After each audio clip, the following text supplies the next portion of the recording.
Today, the nude body of a teenage boy was found propped up against a back alley door. He had been choked to death. This is the 33rd killing of the same type in the last few months. The bodies just kept piling up at a very disturbing frequency. This killer was relentless. Young hitchhiking kids are being picked up, raped, strangled, and dumped naked. There's no evidence left behind. They showed us a board, and there were 45 names at least on this chart, and it was titled Southern California Homosexual Murders. Crime rate was just unbelievable. A witness said she saw a hitchhiker gassed and pulled into a van. He nicknamed it. It was the death van.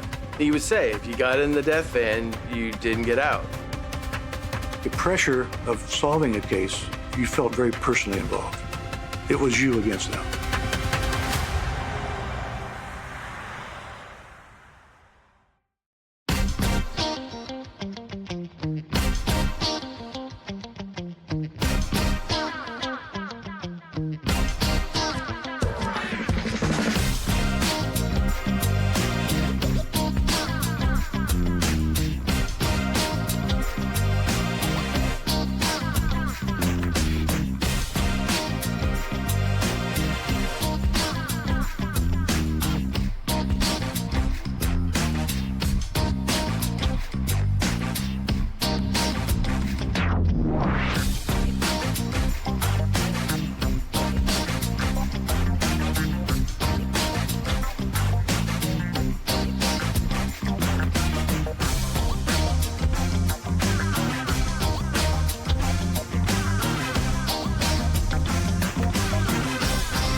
Two men, Patrick Kearney and David Hill, wanted for questioning in 2 murders, surrendered here last Friday. Officers also wanted to talk to them about 5 other similar killings. Kearney is arrested, put away in prison. He's not going to do any more killing. But from the spring of 1979 until early 1980, the bodies just kept increasing and piling up at a very disturbing frequency. This killer was relentless. Young hitchhiking kids from 15 to 19 are being picked up, raped, strangled, and dumped naked. They're beat up sometimes. They're not necessarily tortured. They're not kept prisoner. And there's no evidence left behind at all. The bodies are stripped down. All their identifications are done away with. This is also pre-DNA. So the forensic scene is a little less than we would think of today. A task force had been set up.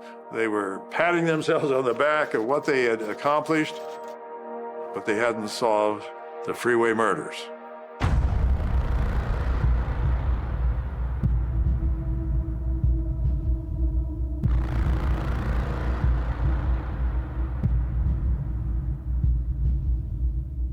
Marcus Alexander Grabs, a 17-year-old German tourist, disappeared in August 1979. He was over here hitchhiking, and he was seeing Los Angeles, and he was down in Newport. Got his backpack, and he decided he was going to go up Northern California, and a van comes along and picks him up. Marcus Grabs is found in Malibu Canyon, stabbed 70 times. And it's a horrific scene. The sheriff's department, they got it, the homicide team, they went out, they looked for evidence. His body is nude. He had a backpack. The backpack had been thrown on him. There's no evidence there. So the homicide detective didn't know what to make out of it. This is miles and miles from Newport Beach, in a very remote area.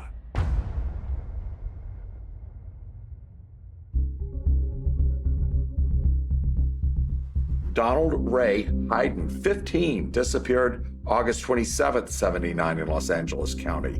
His body is found just a short distance away from Marcus Grab's body, and his body is found in a dumpster. It's just been thrown in. nude, had been sexually molested. The sheriffs, they're working that. They're looking at the two, and there's got to be something connecting these two because of the closeness where the bodies are found.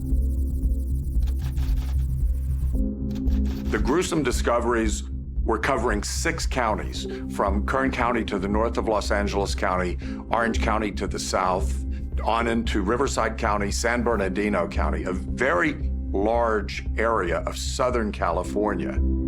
It became obvious that law enforcement authorities, the detectives, needed to get together and connect the dots geographically. Who is the serial killer or serial killers leaving bodies along the freeways? I was just out of the Army in 1966. I decided to go on the police department. I had a brother on the department. He'd been there 7 years. I was pretty impressed with where he had worked. He never worked homicide, but he used to talk about friends of his who were in homicide. And it was kind of intriguing to me, and I thought, I'd like to be an investigator. I was one of the youngest guys. I actually started in homicide with 5 years on the job. I went to Hollywood homicide, and that was quite an experience. John St. John was a personal friend of mine. He came to RHD in the mid-70s. Very likable. He was an older man. John came on the job 3 years before I was born. John was well known. He was the #1 detective on the job. He had badge #1. John was interested in this West Side rapist case that I'd handled. And John, being an older man, and he's probably in his late 50s at that time, John was very interested in what we did to solve it and how we put people in jail. Because he'd never worked a serial killer case. And that was the only thing that put us on a level playing ground, because I always said, I want to know what St. John has forgotten. I was pleased to work with John. I never had a problem. We were partners, never had an argument. We worked together for about 3 or 4 years. But in '79, these bodies were really starting to pile up. Even though we didn't have our own case at that time, we were assigned to monitor these cases because we had found out that a lot of these victims were being abducted out of Los Angeles and then dumped elsewhere. It was important for us to stay on top of this with the Sheriff's Department and Orange County Sheriffs, and we pretty much went to all their meetings. At one time, they showed us a board, and there were probably 45 names at least on this chart, and it was titled Southern California Homosexual Murders. And we always felt like if there's bodies dropping around the county, eventually we're gonna probably get one. And of course, jurisdiction lies with where they find the body.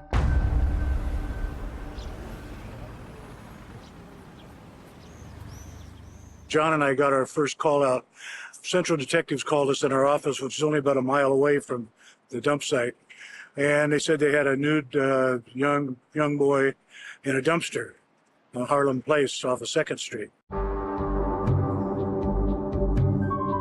When we got here, there was a black and white unit here and Central detectives, and they pointed it out to us where the body was. So we approached the dumpster carefully, told the patrol officers, they stay back. We don't want any more people around the dumpster than we absolutely had to have, because it's a crime scene, basically. So then we just examined as much as we could, looking into the dumpster. I'm 6'4", and I had to kind of stand on my tiptoes to look in because he was down a little ways. And I could see that it was a nude young boy. It was fresh. In fact, it looked more like he was asleep than decomposing. By that time, we called the coroner's office, took a real hard look inside the dumpster. It was apparent that there was some kind of sexual assault since he was nude, and we had figured he probably abducted from somewhere else and then just dumped here. So we didn't have a lot of confidence that we were going to find a lot of evidence here. But we did have the coroner's office come out, and we did a good search of the whole dumpster and put the body in a body bag.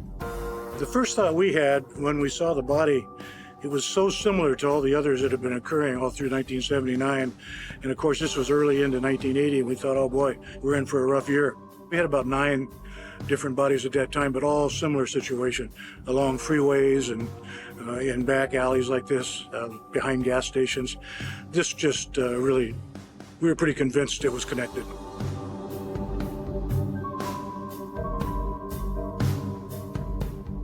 We identified the body as Charles Miranda, 15-year-old boy, and we found out that he had been hitchhiking around the Starwood area in West Hollywood, and he wound up here where they dumped the body, of course. For a killer that knew his way around, you'd almost have to know these alleyways in downtown Los Angeles, because you don't just stumble into one of these alleys. And we figured there were two of them. To lift a body that's 165, 170 pounds that high, it'd probably take two guys to do it right. So that's when we really were pretty convinced that killer had an accomplice.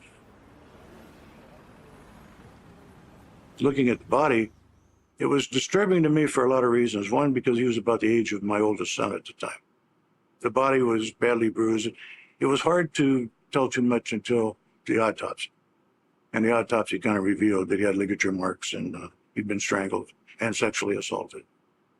That particular method of operation was pretty consistent with this new wave of killings. And so now John and I it was game on for us, because now we're not only monitoring, we have a case. After Charles Miranda, there was a real uptick between March and May of 1980. Beginning with Thomas Lundgren, 13 years old, May 1979 in Los Angeles County. David Louis Murillo, 17, disappeared September 9th, 79, found the next day in Los Angeles County. More and more young men were found nude, molested. Who's doing it? No one knows. Robert Wirostek, he was 18 when he disappeared September 17th, 1979, found a week later in Orange County. James McCabe, 12 years old, disappeared and found February 3rd, 1980 in Los Angeles County. Ronald Craig Gatlin, 18, disappeared March 14th, 1980. The police try to cover it up. They don't want the public to panic. They don't want to have the politicians breathing down their neck. So it's hushed up and it's kept under the radar. J.J. Maloney is a reporter who ends up in Orange County. Someone dumps an envelope on his desk in early 1980, and it says, "Gay boys getting killed." And it's all these clippings of all these young boys are being found all over Southern California. And he sees a pattern here, and he goes to his editor. He says, "This is going on. The police are stonewalling us. It's our obligation to do this story." And his editor agrees. And on March 24th, 1980, they break the story, and Maloney coins the term Freeway Killer.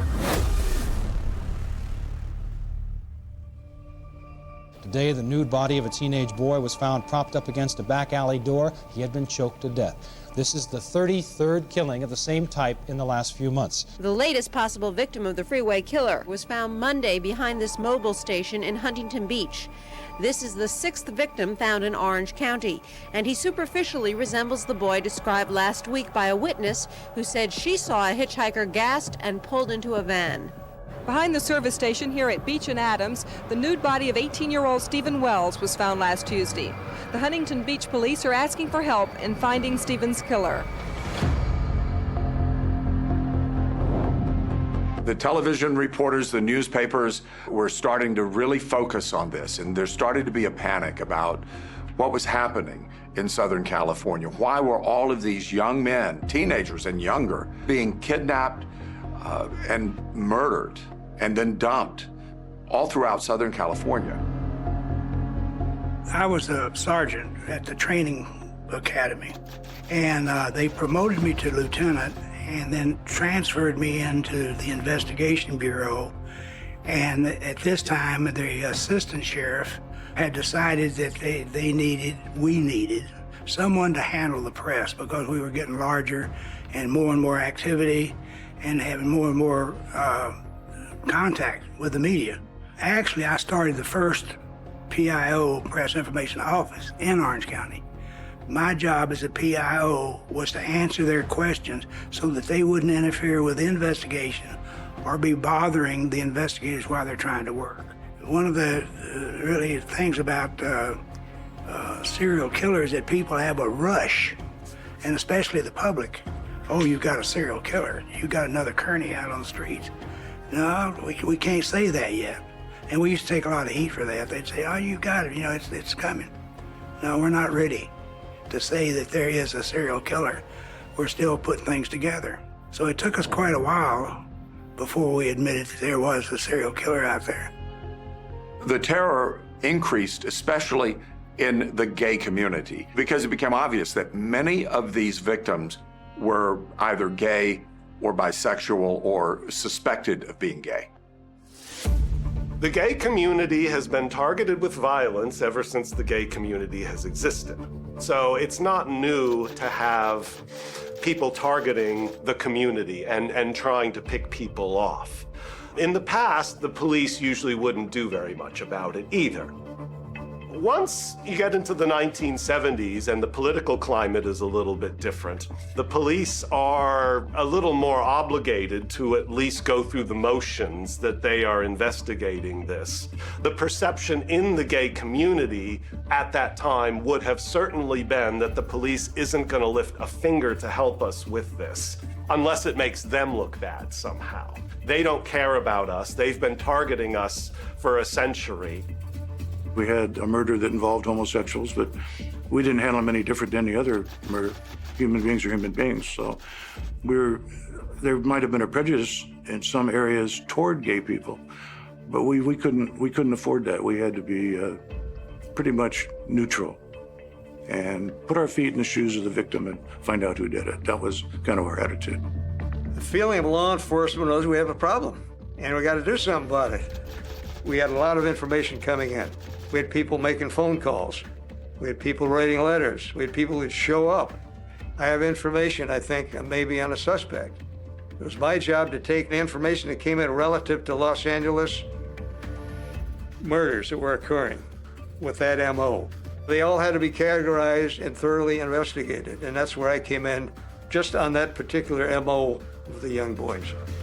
Then the police get a break because of Maloney's headline.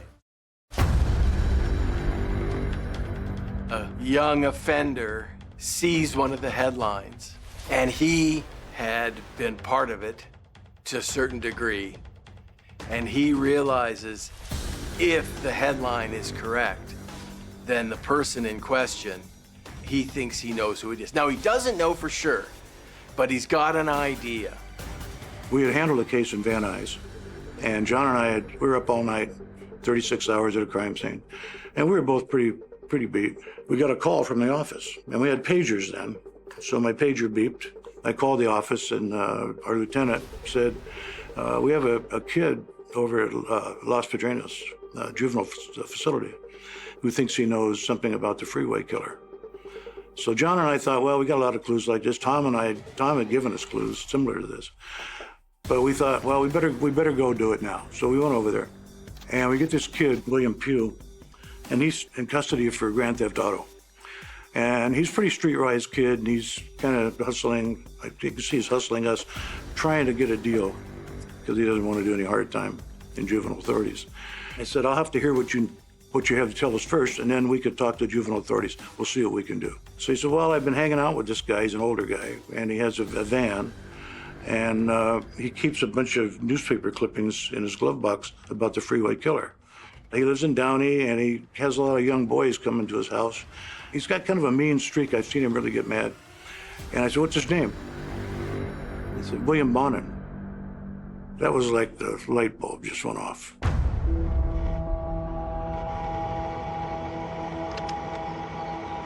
William Bonin was born in 1947. His parents had moved to Los Angeles at the beginning of World War II to work in the defense industry. His father got a job with an aircraft company. His parents left a great deal to be desired. Both his parents were alcoholic. His father physically abused his wife and the kids. The father lost the family home gambling at one point, and the kids were sent to convent schools, and Bonin had some trouble there, said he was bullied. He had a little bit of a tough time being gay, trying to hide that he was gay. At one time, he did have a girlfriend. That was something to please his mother. His mother placed him with a grandfather, and unfortunately, he was a pedophile and molested the children, especially William Bonin. Then she thought, well, maybe the best thing would be to put him in an orphanage. And he was molested by the older kids there, the other boys. He was also at one point held as a juvenile delinquent, and supposedly the adult counselor there molested him. So this is a young man who had homosexual feelings at a very young age, and those were punished at a very young age. Then, about a year or two later, his father got a job out here in Downey in Southern California.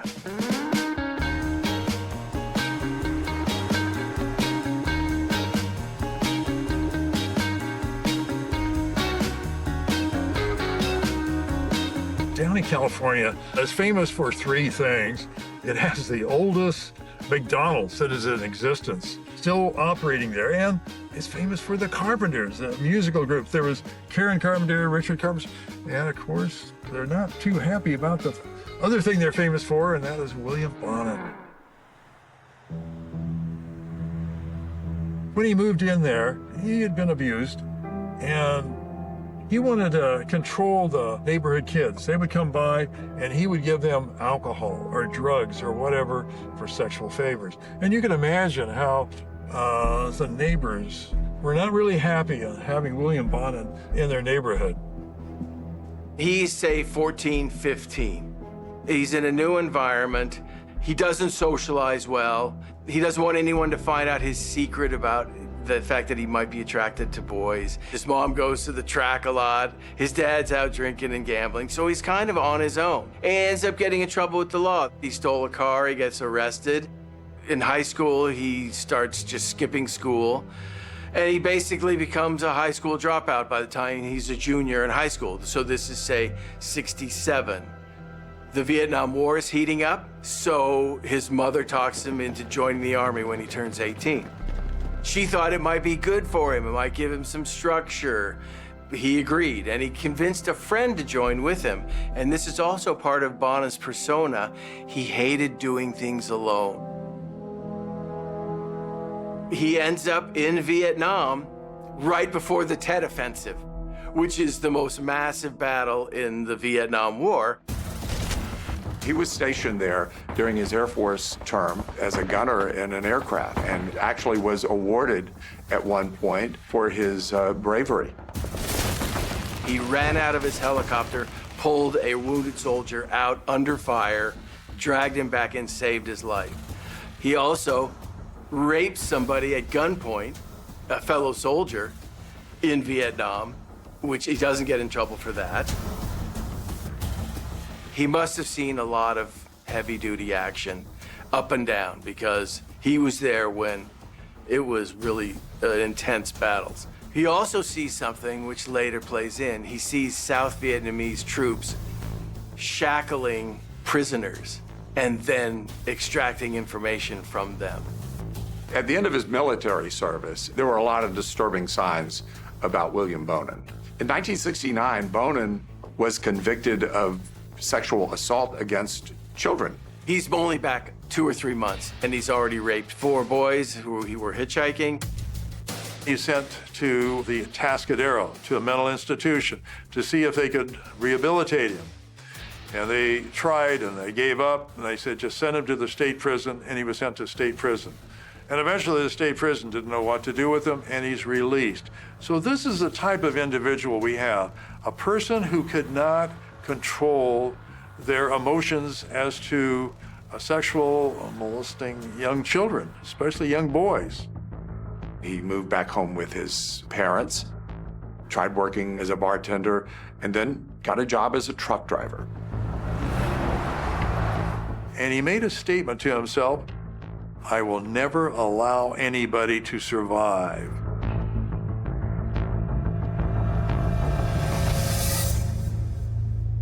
Most serial killers work by themselves. Bonnet, interestingly, had 5 accomplices at one time or another.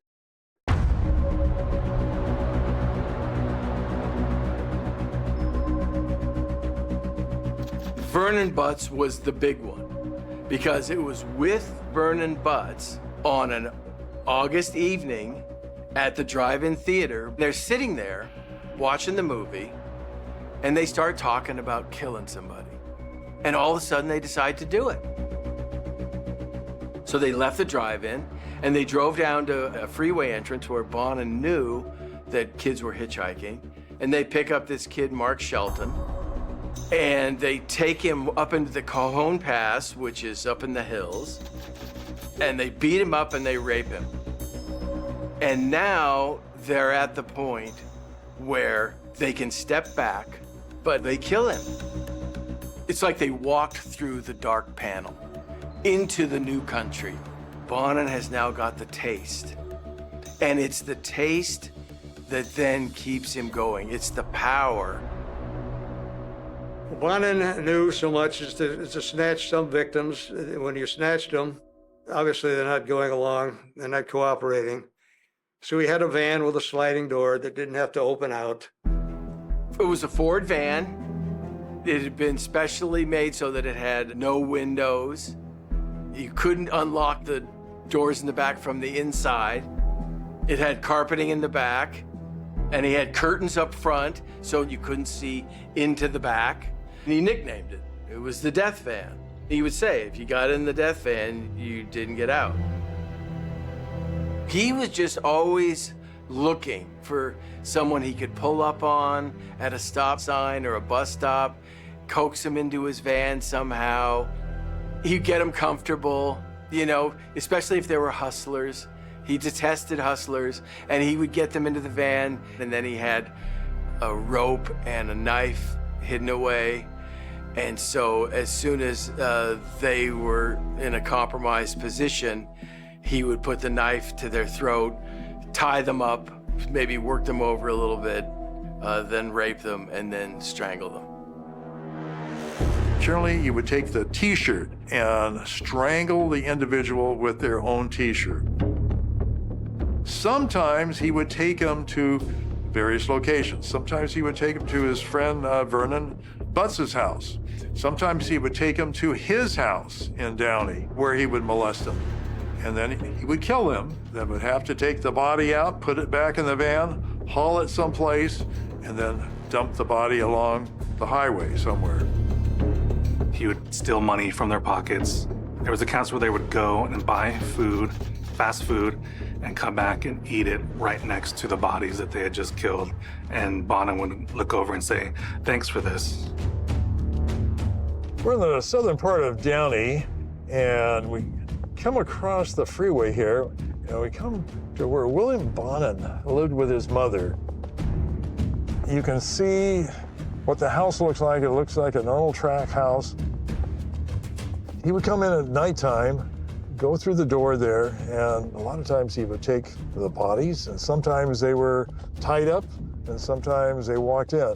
One of the cases was Darren Kendrick. They brought him down here, and he walked into the house. As soon as he got in the house, they closed the door, and they tied him up. And then he was molested, and he was mutilated, and they made him drink hydrochloric acid, which, you know, his face and his throat, the pain that he must have gone through. Bonin had used an ice pick and pounded it into his ear. He was not dead. They stuck the ice pick in, and you can imagine it goes into your brain, and you know, it causes a seizure, but it doesn't kill you. What type of human being? What is going through your mind? And then what is the satisfaction that you're receiving from that? Pugh is a young kid. He's kind of a juvenile ruffian. And the reason that Bonin met Pugh is because Bonin used to party at this place owned by a guy named Scott Frazier. Frazier was a drug dealer, and he had a lot of homosexual type parties with a lot of drugs. He called up Bonin and said, "Hey, there's a guy gonna be over here. I know you're gonna like him." He knew the type of young guys that Bonin liked, young, slim, blonde. He said, "You should meet Billy Pugh." So Bonin comes over and they hit it off immediately, because also they have something in common. They're both incarcerated, and their two favorite subjects to talk about are sex and violence. And that night, through Bonin's clever manipulations, he convinces Pugh to go out and pick up somebody and murder him that very night. And they kill this kid named Harry Turner, and he's dumped in downtown LA. And it's dumped right in an alley, so he's found immediately. And LAPD is obviously knows it's the same guy. It's got all the earmarks of the same person. And Bonin and Pugh basically talk one more time and then they never see each other again. Because Pugh gets arrested and he ends up in a juvenile facility. And he was a juvenile when they did this murder.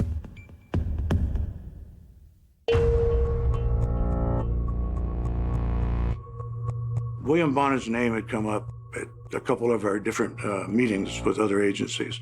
Bonin was a MDSO, mentally disordered sex offender. And Bonin had been under surveillance by Orange County sheriffs at one time, but there was nothing untoward about his activities at that time, so Orange County dropped him as a suspect. We couldn't get back to the office fast enough. We got back, called a meeting right away with our captain, our lieutenant. We decided that we got to put surveillance on this guy right away. And so we knew where he was. John and I started a background immediately, getting as much information we could, photos, everything we could possibly gather to give the surveillance. The sad thing about that surveillance was just within about 12 hours or so, they watched Bonin and one of his accomplices put a big box in the van. They couldn't make the approach. They blow the tape. They didn't know what they had. They couldn't make that approach. We found out later it was probably the last body that Bonin had actually killed. But they stayed with the surveillance.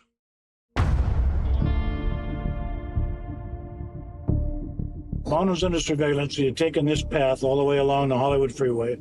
He got off here on Santa Monica Boulevard, and he made a left here on Santa Monica. There's usually 7 or 8 teams, so they're scattered, trying to cover any direction he might go. It's quite an art. When you go with these guys, you see how good they are at it. Bonin in his van now, he's cruising through here. This area in here, there'd be young boys on the corners. And Bonin would pull over and talk to them. And as surveillance was watching him, he'd have a conversation. Maybe they didn't want to get in a car with him for whatever reason. So he would just move on and kept pulling over and talking to different ones. And then finally, up here around, not this light, but the next light, he stopped to talk to a kid. The kid got in the van and they watched that. And then Bonin came back out and went back on Santa Monica Boulevard. Now they have to really stay on him. You can't risk losing him. So now they're watching him, and he wasn't slowing down like he was looking for a place. He seemed to know exactly where he was going. Surveillance followed Bonin on Santa Monica Boulevard over the Hollywood Freeway and wound up here in this parking lot. We are just east of the Hollywood Freeway. He pulled into this parking lot, and Bonin backed up his van. Of course, surveillance couldn't tell what was going on in the van, so they just sat and they watched. And they thought, we better look closer. So one of the surveillance officers came out, snuck around the parking lot. It was pretty dark out here. There were no lights or anything. He snuck up on the van, crawled underneath it to listen. And he heard a lot of moaning, and then he could smell some really bad smells. And that's when he signaled to the other surveillance guys, we got to take him down. So they break their way into the van, and he's in the act of sodomizing this young boy he had just picked up on Santa Monica Boulevard. And there's no doubt in my mind that he was going to kill the kid eventually, because Bonin liked to have sex and strangle him at the same time. The kid was completely nude. There was a crowbar, and the kid's clothes were right there. They were probably within minutes of this kid dying. They got the kid out. The kid was terrified. He was a runaway from Orange County somewhere. Got him safe, got him dressed. They took Bonin into custody, of course. They had a unit sit on the van until we could get a tow truck. Tremendous amount of evidence in the van. Not only tools that he used to murder these young boys, but also carpet fibers that matched fibers they found on several of the bodies, which was pretty conclusive.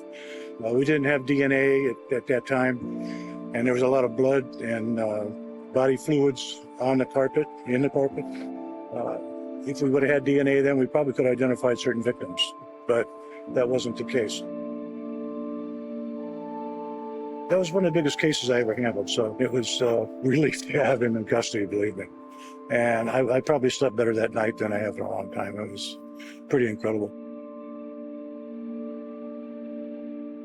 The police arrest him. Sergeant St. John is there to greet him. Bonin writes about it in his jailhouse diary. He describes the scene with St. John, realizing that it's all over. And he says in his diary, he starts crying. I had put him in the interview room, and I was a little rough on him. John was probably a little more professional than I was. I kind of lost it a little bit, and I was a little emotional. John advised him of his rights, and he started to talk a little bit, and then he just clammed up. And John kind of looked at me and said, so we went outside the interview room. He says, you know, I think he's a little nervous. He keeps looking at you, and he says, like you're staring at him, you know. He says, let me have a shot at him. He says, I'm gonna do a little fatherly thing with him. Good cop, bad cop, everybody hears about that. It's true, it works. It worked with Bob and John. John was the elderly man. I think John was almost 70 years old when he was working that. He was a calming influence. Bob would just stand up there, he's 6'4", 6'5", and just glare at you. And that's very effective, especially to somebody like a Bonin, who was deathly afraid of him. So John started talking to him, and pretty soon John pulled out some pictures of the victims, said, we got you dead bang, buddy. We know you did it, we got witnesses. And Bonin started talking and laying out all these cases he'd done and what have you. That arrest was just the beginning of the investigation, because now we're getting more and more information every time he sits down. He was very cooperative. He was kind of proud of what he did. He was talking in detail of how he killed these kids and what they did. Some of them they took to his house where they torture him and murder him.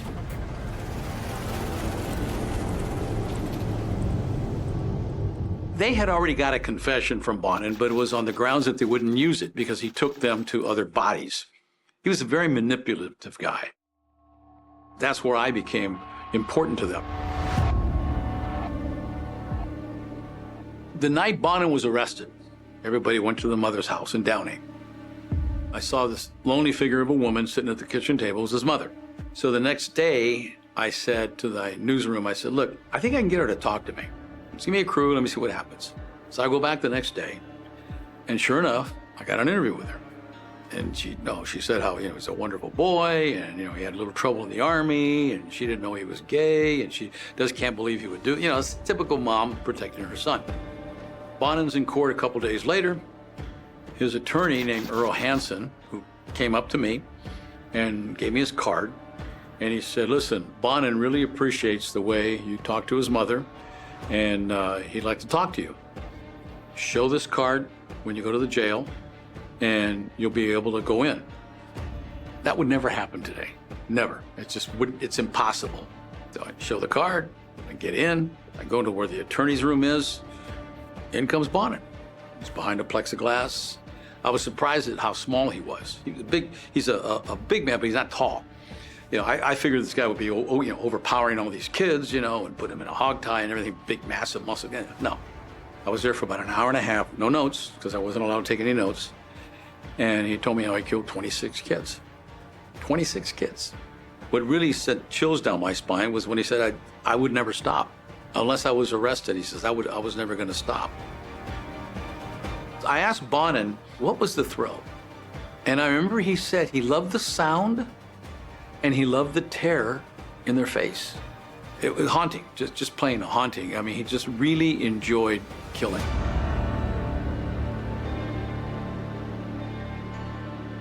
So that investigation went on and on. I mean, we had to prepare for trial. And he was laying out, of course, his accomplices. And meanwhile, he didn't realize at first that all these accomplices were testifying against him. Butts is prosecuted. His attorney at some point said, hey, we could make a deal. He will testify against William Bonin. Now, the DA's office needs something.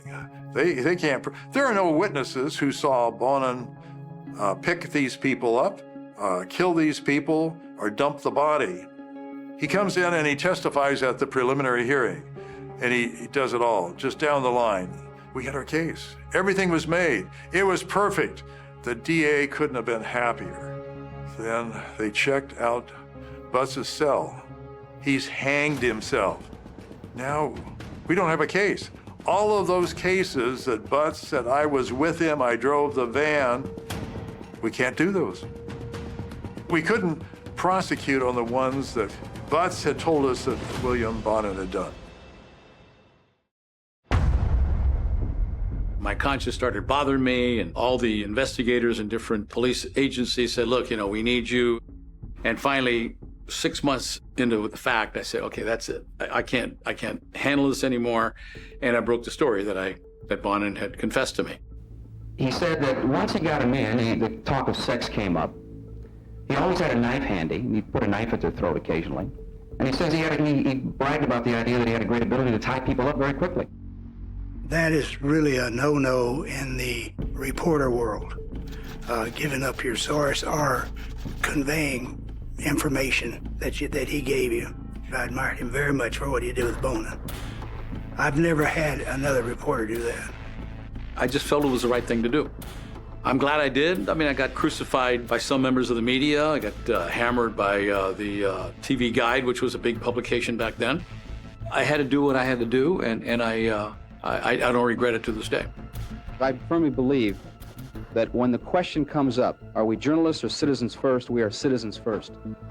The public has a right to know. The jury has a right to know. Every mother and father who have ever loved a child have a right to know. The jury came back about 2 days later and found him guilty on all 10 murders. They always go with the best cases. He was responsible for more than 25. And then he was subsequently held on 4 additional charges in Orange County. He got 2 separate life sentences, and actually capital punishment. When Bonin is arrested, immediately the first thing they do is they winnow out the cases they know that they believe Bonin committed. And quickly, within a couple of weeks, St. John tells the press, because there are articles saying he killed 45 people. Based on our investigation and incarceration of Bonin at these times, we believe he was responsible for 22 murders. They know someone else is out there.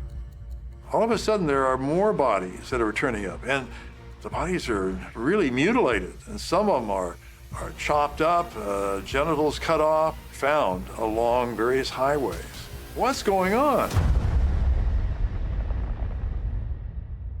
A Los Angeles judge set an execution date today for convicted freeway killer William George Bonin. Bonin was sentenced to death for the 1982 sex murders of 10 boys. The judge ordered the former truck driver to die on June 23rd in the San Quentin gas chamber. William Bonin had been on death row more than a dozen years and had gone through all sorts of appeals, as is required for death penalty convictions, when in February of 1996 he was finally executed. He is put up as the poster boy for capital punishment. There are protests outside San Quentin saying the death penalty is cruel and unusual punishment, and then there's others, like the victims' families who are in attendance, who, their lives have been wrecked by this unrepentant guy. I was called as a witness for the execution in San Quentin. It wasn't a celebration because there were the mothers of victims, fathers, and then, of course, a lot of the cops who were involved in the investigation. And there were probably 75 people, I think, total in the room. John St. John died 18 months before the actual execution. And John had told me when we first convicted Bonin, he said, I want you to do me a favor. I might not be here if Bonin ever does get executed, but I want you to do something for me. And I said, what's that? He says, I want you to get up close and I want you to say something to him. And I said, okay, I'll do that. John told me what he wanted me to say. So at the execution, I'm in the room, Bonin's on a gurney. He's already gotten the first stage of the lethal injection. And I didn't think he'd hear me, but I had to fulfill my promise to John, so I got up real close to the window, and I said, adios, mother.